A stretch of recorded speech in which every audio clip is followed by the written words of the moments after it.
जय श्री कृष्ण। सभी को नमस्कार। आइए आज बात करते हैं होली के विषय में।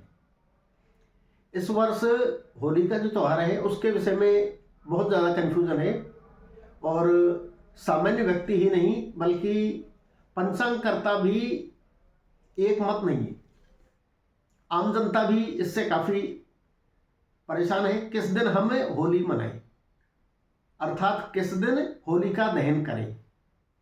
मैं पंडित सत्य प्रकाश शास्त्री, मैं एक प्रोफेशनल एस्ट्रोलॉजर न्यूमरोलॉजिस्ट हूँ और मैं पिछले 40 वर्षों से इस ज्योतिष के फील्ड से जुड़ा हुआ हूँ। तो हमारे जो धर्मशास्त्र हैं, निर्णय सिंधु है, धर्म सिंधु है, अन्य बहुत सारे हमारे धार्मिक ग्रंथ हैं जिनमें प्रत्येक त्यौहार के विषय में एक गाइडलाइन तय की गई है। अब यदि होलिका दहन और रक्षाबंधन के विषय में बात करें तो अक्सर इन दोनों में एक प्रॉब्लम आती है भद्रा की। रक्षाबंधन में भी यह समस्या आती है और होलिका दहन में भी जब चतुर्दशी तिथि में होलिका हो तो इस तरह की भद्रा की प्रॉब्लम आ जाती है। अब भद्रा क्या है? भद्रा जो हमारे करण होते हैं, पंचांग के 5 भाग होते हैं, तिथि, वार, नक्षत्र, योग और करण। तो जो विष्टिकरण होता है उसको ही बोलते हैं भद्रा।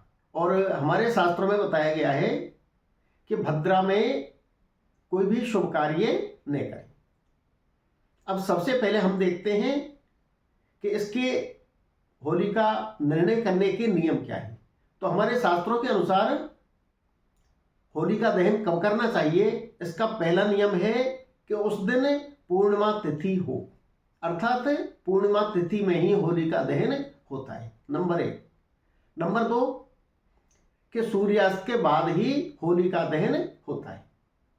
उस दिन भद्रा हो तो भद्रा में होली का दहन नहीं करें। लेकिन निशीत काल के बाद तक भी अगर भद्रा है, निशीत काल का मतलब होता है अर्धरात्रि के बाद, यानी रात्रि के 12 बजे बाद। यदि निशीत काल के बाद भी भद्रा हो तब फिर शास्त्रों में बताया है कि भद्रा के मुख को छोड़कर होली का दहन कर सकते हैं।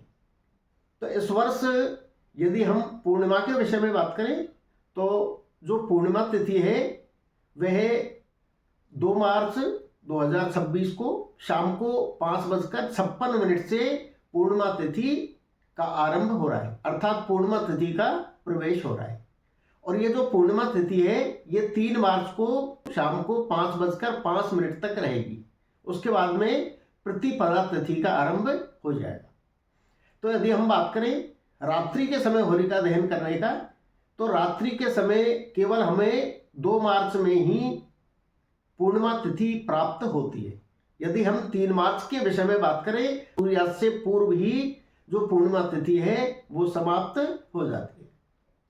दूसरी स्थिति देखें तो भद्रा जो है, भद्रा का आरंभ भी शाम को 5:56 पर हो गया। जैसे पूर्णिमा शुरू हुई उसी तरह से भद्रा की भी शुरुआत हो गई। लेकिन हमारे शास्त्रों में फिर देखा कि भद्रा भी है और वो निशीत काल के बाद तक है, तो फिर भद्रा में नहीं कर सकते, तो फिर होली का दहन कब करें? तो हमारे शास्त्रों में बताया है कि भद्रा के मुख को छोड़ करके फिर होली का दहन किया जा सकता है। तो इस वर्ष यदि स्थिति देखें तो अभी मेरे पास 2 पंचांग हैं, जय विनोदी पंचांग जयपुर और इधर से ये निर्णय सागर पंचांग है नीमच से जो प्रकाशित होता है। तो दोनों पंचांगों में भी काफी विरोधाभास है। जो निर्णय सागर पंचांग है इसके अनुसार इन्होंने बताया है कि प्रदोष काल में ही होली का दहन कर लेना चाहिए, क्योंकि उस समय भद्रा का मुख नहीं है। भद्रा तो है लेकिन भद्रा का मुख नहीं है, इसलिए उस समय प्रदोष काल में होली का दहन करना शास्त्र सम्मत है।